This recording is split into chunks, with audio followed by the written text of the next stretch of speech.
Bonjour et bienvenue dans ce nouveau podcast des clés de l'être. Et si l'exploration de la conscience s'ouvrait à chacun de nous? Pose-toi en ton cœur et suis-nous dans ce voyage passionnant. L'objet de notre podcast aujourd'hui, ce sont les addictions. Et je suis avec Jennifer qui est en état d'ouverture de conscience. Jennifer, je t'invite à te laisser imprégner du mot addiction et à observer les premières informations qui te viennent. Alors, c'est plutôt des ressentis physiques. Mhm. Je sens comme un poids sur les épaules. Ouais, un poids sur les épaules et des fourmillements au niveau du crâne. Du cerveau, je sais pas. Et ça fourmille. C'est quoi ces fourmillements? Alors, quand je me plonge dedans, en fait, j'ai l'impression d'être au milieu de courants électriques. Mhm.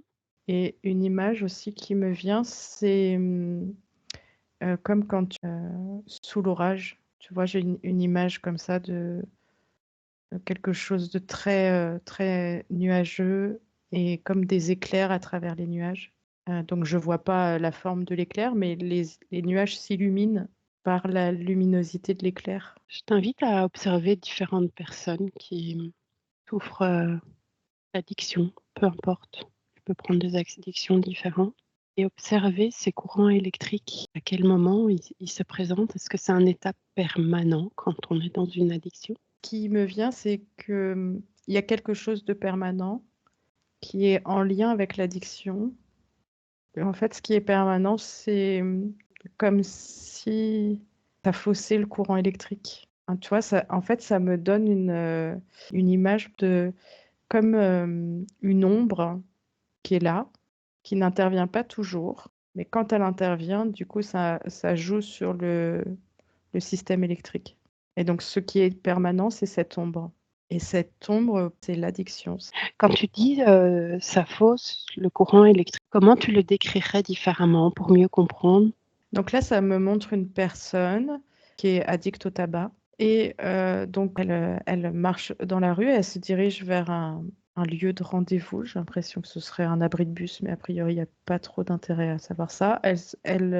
Ok, bon, ça me dit ce qui est important, c'est qu'elle va à un rendez-vous.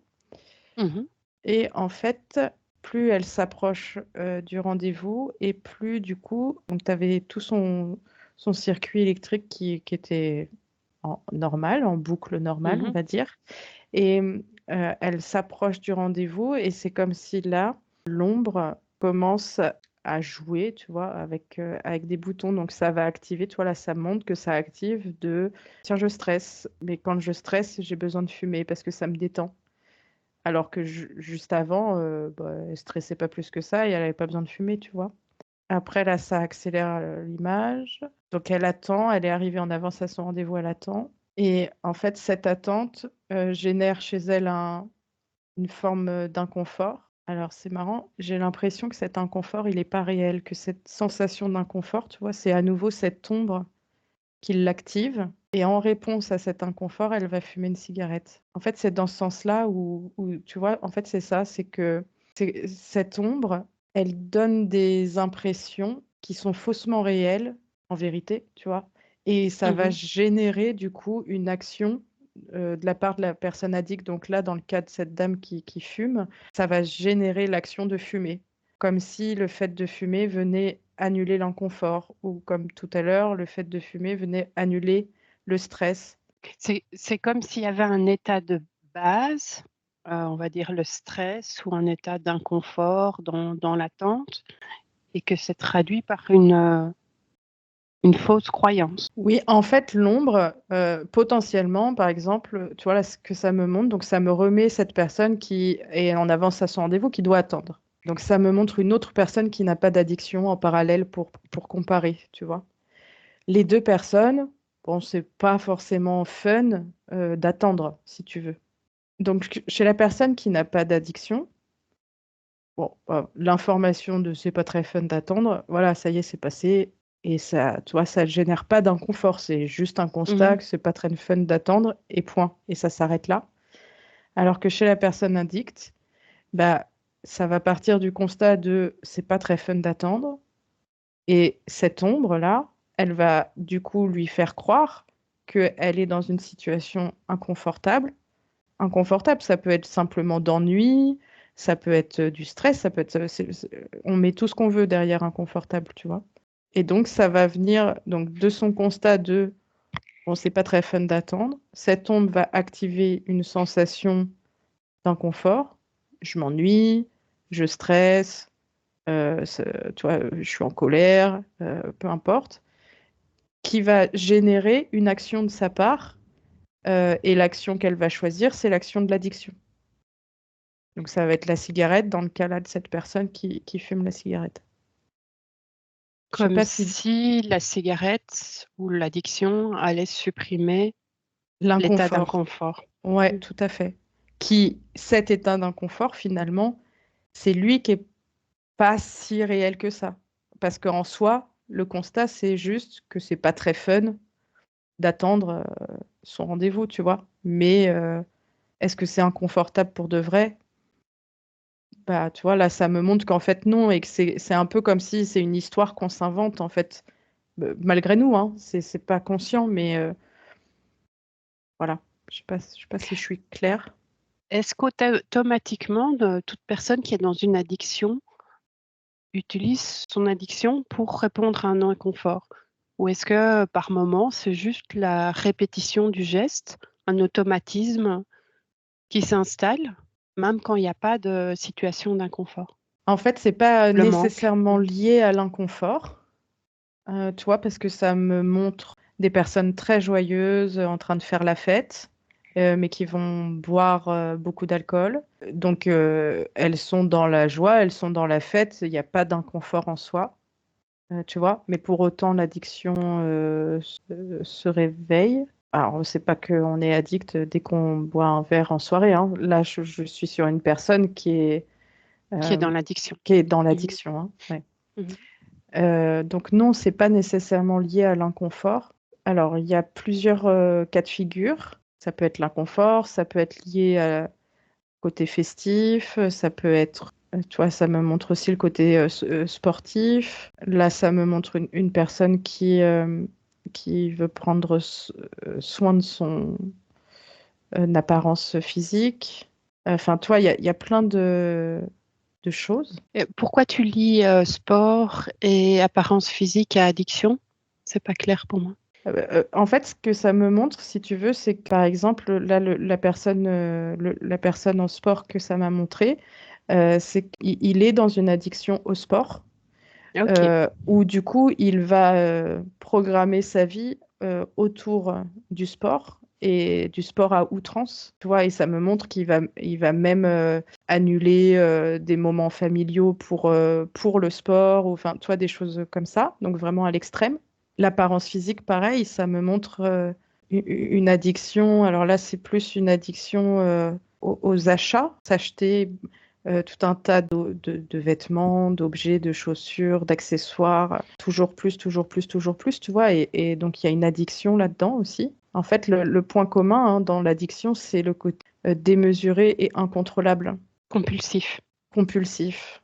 Donc, pour revenir à ta question initiale, c'est pas nécessairement lié à de l'inconfort, mais en tout cas, il y a, même si ça peut générer de l'inconfort, le côté compulsif, ce qui va déclencher l'addiction. Le euh, comportement addictif, tu veux dire? Ouais, voilà, le comportement addictif, c'est pas nécessairement lié à de l'inconfort. Mhm. Qu'est-ce qui déclenche le comportement addictif? Tu peux regarder peut-être au niveau du corps physique, mais aussi du corps émotionnel, du corps mental. Alors, c'est comme s'il y a un terrain favorable, on va dire, qui est présent chez certaines personnes et pas chez d'autres. Donc ça, c'est le point de départ. Et ben, ce qui a l'air de déclencher, c'est le résultat de l'action. Alors, je m'explique. Là, ça me montre, par exemple, un adolescent qui va fumer un joint avec ses copains. Dans ce groupe d'adolescents, il y a des terrains favorables et des qui n'ont pas de terrain favorable, et donc il ne se passera rien chez eux, ça ne générera pas Mhm. d'addiction, tu vois. Et chez ce jeune qui a un terrain favorable, c'est comme si s'imprimer, donc il y a un fond quand même de façon inconsciente peut-être, hein, de pas très bien, De et un- malaise. de malaise, voilà, mais qui n'est pas nécessairement conscient, hein. Mhm. Euh, et en tout cas, va s'imprimer dans ce terrain favorable Le résultat, c'est-à-dire qu'une fois qu'il a fumé son joint, il est plus détendu, il se sent plus à son aise, justement. On a bien rigolé avec les copains, donc c'était un moment agréable, festif, joyeux, etc. Et donc c'est ça qui s'imprime. Et C'est c'est comme une comme encre exactement, qui s'installe. tout à Mm. fait. Et comme si du coup, l'addiction, elle est de retrouver cet état. Mhm, En fait, tu vois, et c'est ça qui va déclencher l'addiction après, chez ce jeune homme, c'est de retrouver cet état d'apaisement intérieur, de mieux-être, d'euphorie peut-être, etc., etc., tu vois. mhm, Mais tout ça, c'est inconscient, le jeune ne se rend pas compte, évidemment, que c'est ça qui se passe dans son cerveau. Et c'est ce qui va provoquer que, bah, peut-être au début, il va fumer des joints uniquement avec ses copains, mais petit à petit, comme il va être avec des copains chez qui le terrain n'était pas favorable à l'addiction, bon, bah, eux, ça y est, c'était rigolo comme expérience, mais on passe un peu à autre chose, tu vois. Et où du coup, bah, lui, il va continuer, quitte à se trouver des nouveaux copains qui vont accepter, enfin, toi, qui vont être dans le même mouvement, ou faire tout seul, et en fait, voilà, c'est comme ça ça s'enclenche. que ça s'enclenche, ouais. Tu parlais de terrain favorable. C'est quoi ce terrain favorable? Si tu peux te plonger dans cette question c'est la question des prédispositions. Qu'est-ce qui fait que une personne va tomber dans une addiction particulière et l'autre pas? Peu importe l'addiction. Ça m'amène à, comme si, en fait, comme un choix d'incarnation. Alors, pas que la personne ait choisi d'être addicte, mais dans le sens où, comme si la personne, elle s'incarne dans cette vie pour apprendre quelque chose en particulier, pour faire un apprentissage ou plusieurs apprentissages. Et c'est comme si l'addiction allait être un moyen pour cette personne d'accéder à cet apprentissage. L'apprentissage de quoi? Alors, ben, il y en a beaucoup, hein. Je ne peux pas tous te les citer, mais tu vois, là, alors ça me montre une personne où l'addiction va complètement l'isoler, l'isoler d'elle-même, l'isoler des autres, et la rendre vraiment, enfin, tu vois, lui faire vivre une solitude, mais de dingue, hein. Ah, comme si à l'intérieur c'était tout vide. Il y a même plus de, il y a même plus de pensée, quoi, tellement elle est seule. Et elle est aussi très seule dans son entourage. Mhm, Et bah, cette personne-là, l'apprentissage pour cette personne, c'était d'expérimenter cette solitude et de voir cette solitude extrême, hein. Et du coup, elle est face à un choix, un libre arbitre, quoi, un choix à faire entre dépasser cette solitude et gagner sur cette solitude ou la subir, grosso modo, hein. Mais voilà, ça c'est un exemple dans un apprentissage potentiel, tu vois. Et donc là, ça me montre, si on part de cette personne, donc cette personne-là, elle fait le choix de la dépasser. Il y a un déclic à un moment donné dans sa vie et elle va mettre en œuvre tout un tas d'accompagnements, de choses pour se réparer, en fait, tu vois. Et en fait, elle va petit à petit se connecter profondément à elle-même, se reconnecter aux autres autour, etc. Et elle va grandir de cette expérience. Mais c'était un chemin nécessaire pour elle, hein, comme un moyen, en fait, pour lui permettre de faire cette expérience et que, comme si, en fait, là, pour ce cas-là, hein, de cette personne que mhm. j'observe, comme si pour elle, du coup, l'apprentissage, le dépassement de cette solitude, il sera hyper impactant parce que, enfin, tu vois, hyper, oui, impactant pour son âme, quoi, tu vois, comme si l'apprentissage allait être encore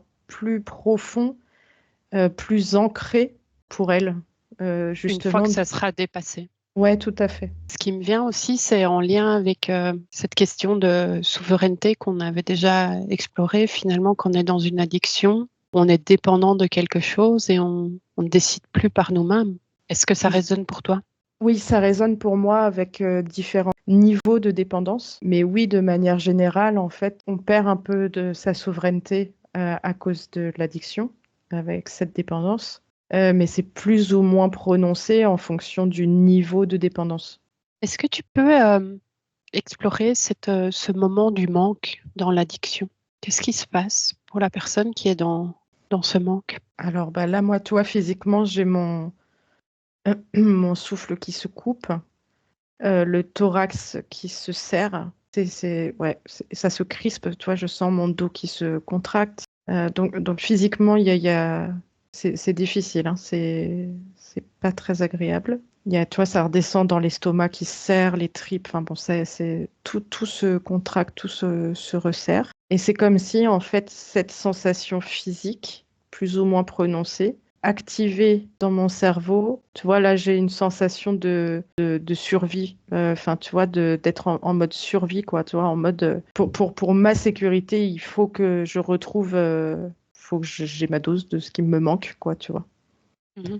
Et donc, en fait, c'est comme si dans mon corps, tu vois, s'il y avait une très, très forte insécurité qui se réveillait, qui me mettait un peu, ouais, c'est ça, en mode survie, quoi. Et le seul truc qui va m'apporter de la sécurité, c'est de faire, tu vois, d'aller dans l'action, de faire l'action qui me procure cette sécurité. Donc, ça peut être fumer une cigarette, fumer un joint, aller faire mon sport, enfin, quelle que soit l'addiction, en fait, mais voilà. Et le manque, ça provoque ça. Enfin, en tout cas, là, chez moi, dans le ressenti physique, c'est ça. C'est toutes les contrictions, je sais pas si ça se dit comme mot d'ailleurs, du corps et qui réveille vraiment un instinct de survie, quoi. Je ressens fort le côté presque, oui, instinct de survie. Je sais pas dire autre chose. C'est vraiment ça. Mmh. Et donc là, on est vraiment dans ce cercle infernal de l'alternance du manque et du comportement addictif Oui, tout au long de la vie. oui. Et on arrive maintenant à la question de la guérison. Quelles sont les clés pour permettre une guérison? Alors, il y en a plusieurs. La première étape, c'est de prendre conscience de cette addiction. Enfin, en tout cas, qu'il s'agit d'une addiction. Oui. Tu vois, ça met en parallèle tabac et achat compulsif, où bah, comme si tabac c'était logique et c'est facile d'avoir conscience de son addiction, alors que s'acheter des trucs, c'est plus difficile parce que ça passe plus inaperçu et c'est moins reconnu par la société. Enfin, tu vois, on a moins mis la lumière dessus. Mmh. Mais en même temps, tu vois, par exemple, là, ça me montre quelqu'un qui est addict à l'alcool. Et c'est pareil, tu vois, il boit chaque midi, il boit chaque soir, seul ou accompagné. Et pour lui, c'est pas une addiction. Donc, j'ai l'impression qu'en fait, l'étape 1 sur la prise de conscience, il y a deux cas de figure. Il y a une prise de conscience individuelle, personnelle, mais il y a aussi la société qui peut empêcher ou influer cette prise de conscience, tu vois, avec les Mmh. messages qu'on nous envoie. Genre, c'est fun de boire, genre, enfin, acheter des trucs, c'est cool, enfin, je sais pas, tu vois. Et du Pour les coup, jeunes, fumer, c'est cool, les genres de choses. ouais. Et en fait, là, je ressens un double mouvement, tu vois, juste sur cette étape 1 de prise de conscience, c'est-à-dire comme s'il fallait percer une première poche pour une personne qui est addicte, hein, je parle Mmh. individuellement, hein, tu as une première poche à ouvrir et éventuellement une deuxième. La première poche serait de se reconnaître soi-même addict et Mmh. d'être honnête et sincère avec soi-même et de se reconnaître addict. Et éventuellement, la deuxième poche, c'est au niveau de la société, tu vois, c'est faire fi des messages contradictoires que la société peut nous envoyer. Tu vois, ça me montre, tu as une personne là où la première poche qu'elle ouvre, c'est OK. Ça y est, ça suffit pour elle d'être en conscience de son addiction. Et la société, ça lui coule dessus, elle en a même pas conscience particulièrement, elle s'en fiche un peu. Puis tu as une autre personne qui va percer la première poche pour elle-même, reconnaître qu'elle est addicte, et comme si en fait la société la faisait douter de ce qu'elle avait reconnu chez elle. Donc là, tu Oui. vois, cette personne, elle est alcoolique, donc elle reconnaît son alcoolisme, mais aux yeux de la société, bah peut-être en fait, du coup, elle se pose la question, bah en fait, peut-être je suis pas addict en fait. Enfin, tu Mmh. vois. Oui, oui, oui. Et donc pour elle, il y aura cette deuxième poche à percer, de faire Oui, fi vraiment de la euh, société. de la société, ouais. Donc ça, c'est OK. vraiment la première étape, la prise de conscience. Ramener à la conscience tous ces comportements du quotidien qui sont Oui, addictifs. tout à fait. Donc là, ce que ça me montre après, toi, ça me montre le cœur. Donc là, j'ai au niveau du cœur qui se réveille et qui, comme un élan. Donc de trouver en soi l'élan de la guérison. C'est Parce la que, motivation. oui, c'est ça. C'est le moment où la motivation se réveille et de dire, «J'ai besoin de me défaire de cette Ouais, addiction parce je que veux. ça m'apporte plus d'inconvénients que de Oui, parce que la prise de de bien». conscience, en fait, dans l'étape de prise de conscience, il y a reconnaître son addiction, mais il y a aussi après reconnaître l'inconfort qui est lié à cette addiction. Ça peut être un inconfort personnel, intérieur, un inconfort psychique, un inconfort financier, enfin, il y a plusieurs types, et de savoir reconnaître tout ça. Et en fait, ce que ça me montre, c'est que à un moment donné, on arrive au cœur et dans l'élan du cœur et que dans certaines situations, pour beaucoup de personnes, en vérité, cet élan du cœur, donc cette motivation à se guérir, elle a besoin d'être aidée. Elle a besoin d'être aidée parce que, tu vois, là, ça me montre un cerveau avec, alors pas qu'un cerveau, en fait, il y a le cerveau, système nerveux, a priori. Bon, après, je ne suis pas du tout scientifique, donc c'est un peu compliqué, mais Mmh. en fait, alors attends, ça me simplifie du coup. En fait, au moment de la guérison, il va falloir agir sur plusieurs plans. Mmh. Le plan physique, le plan psychique, le plan émotionnel, et que pour ça, en fonction des personnes, il y a besoin d'aide. Est-ce que tu peux passer en revue ces différentes actions, par exemple sur le plan physique, concrètement, ça serait quoi? Alors, tu vois, sur le plan physique, l'accompagnement, par exemple, il pourrait être sur accompagner le sevrage physique. C'est-à-dire, là, ça me montre quelqu'un qui est prévenu de ce qu'il va vivre physiquement et qui est préparé à la difficulté qu'il va rencontrer, où en gros, on est en train de lui expliquer que tout ça, c'est normal, qu'il n'y a pas d'inquiétude à avoir et que c'est OK. Et a priori, il y a peut-être de l'aide médicamenteuse ou quelque chose pour aider à passer cette étape physique Mmh. qui est difficile, qui peut être difficile. Est-ce qu'au niveau physique, il y a des pratiques qui peuvent aider? Quand tu dis action sur, le plan physique, je pense à de l'acupuncture, à des massages, à qui permettraient Ben, une libération dans le corps. en fait, il y a énormément de choses qui peuvent correspondre et qui peuvent correspondre pour les trois plans aussi. Et en fait, tu vois, là, samedi, c'est propre à chacun. Où il n'y a pas de. Ouais, voilà. Bon, donc ça me dit qu'il n'y aura pas de. Je ne peux pas te donner un truc en particulier parce qu'en Non, fait, il y a non, non, beaucoup de c'est des exemples. possibilités. Mmh. Il y a qu'en soi, dans tout, tu vois, là, par exemple, ça m'explique que euh, il y a des personnes qui vont guérir de leur addiction de la cigarette en se mettant au sport. Et c'est pas un professionnel de santé à proprement parler, tu vois, mais pour autant, la remise en forme physique, ça va les aider à passer le sevrage sur les différents plans, tu vois. Trouver un autre mécanisme pour aller chercher ce bien-être. Oui, c'est ça. Mais il y a tellement de choses possibles, si tu veux, que là, c'est comme si là, j'étais face à l'infini, en fait, et du coup, je sais Oui, pas quoi te dire. J'ai pas OK. de, il y a rien qui vient sur le devant de la scène. C'est comme si je suis devant une bibliothèque infinie et comme si tout pouvait fonctionner en vérité. Mais Que ce, l'idée derrière, c'est d'aller trouver un bien-être physique oui, dans les moments de manque. oui, physique, psychique, émotionnel. Ouais. Comme s'il y avait un remplacement de l'objet d'addiction par autre chose. J'invente, ça pourrait être, boire un verre d'eau. Alors, ça résonne pas trop. Ce qui résonnait, c'était plus sur prendre conscience de ce que vient combler cette addiction, Oui, tu vois, et voilà, et agir. euh, là-dessus. Donc, boire un Mhm. verre d'eau, tu vois, si ce que cette addiction vient combler chez toi, c'est un manque d'amour, par exemple, bon, ton verre d'eau, il va pas t'aider à Oui, grand-chose, tu vois. oui. Ça, c'est la Euh, multitude que tu parlais. oui, C'est en fonction de que le verre d'eau, évidemment, ça peut répondre à une personne et pas du tout à une autre. ouais, tout à fait. Du coup, là, en fait, si tu veux, il y a trop de potentiel et je peux pas rentrer. Que de donner des exemples.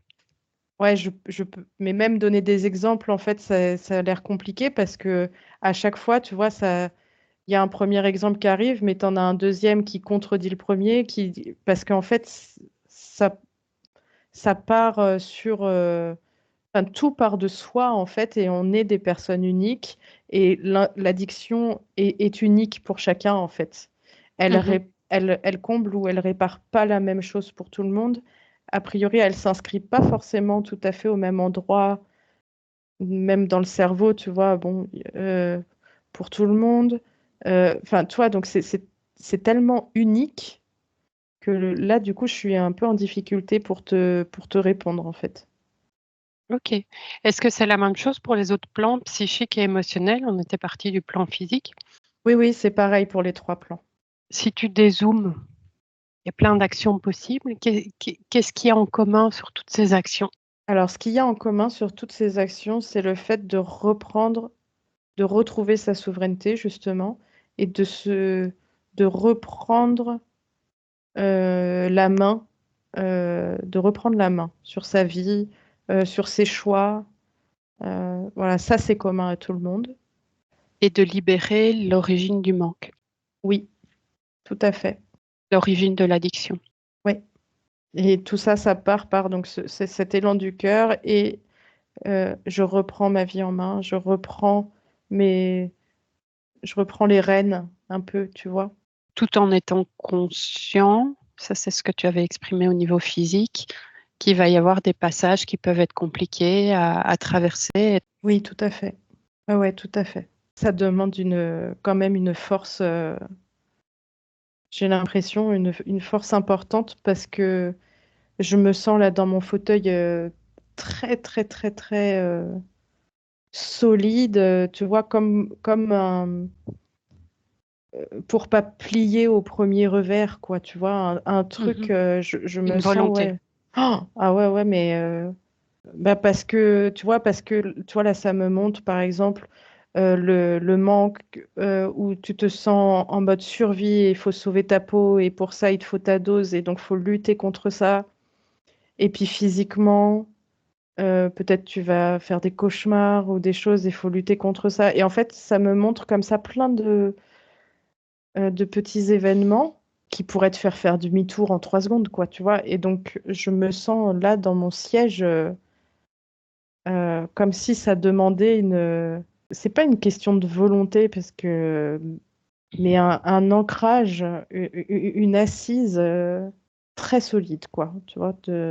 C'est assez impressionnant, en fait. Et l'exercice de visualiser les bénéfices qu'on peut retirer de ne plus être dans l'addiction, finalement, sont importants sur ce chemin. De dire, de regarder où on va. Oui, Et c'est ça qui permet de garder le cap. oui. Et on en revient à la conscience, tu vois. Oui, Euh, il y avait reconnaître son addiction, mais il y avait aussi être en conscience, avoir conscience donc là, des étapes qu'on peut passer, de la difficulté qu'on peut rencontrer, mais aussi être conscient de tout le bénéfice qu'on va qu'on va obtenir retirer. et qu'on va retirer, ouais.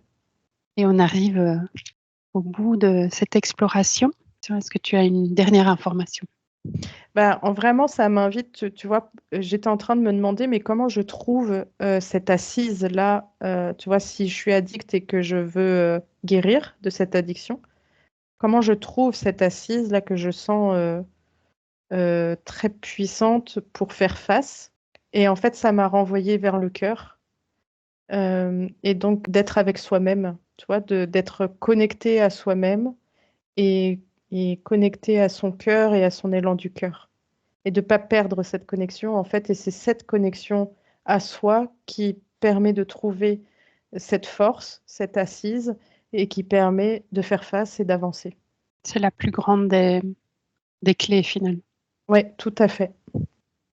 Peu importe après le moyen choisi, et cetera et le chemin, vraiment l'essentiel, il est là. C'est cette reconnexion avec soi et avec cet élan du cœur et de, quoi qu'il arrive, ne pas lâcher, cette connexion. Se raccrocher à elle et c'est comme ça qu'on trouve la force pour faire face et pour guérir. Merci à toi.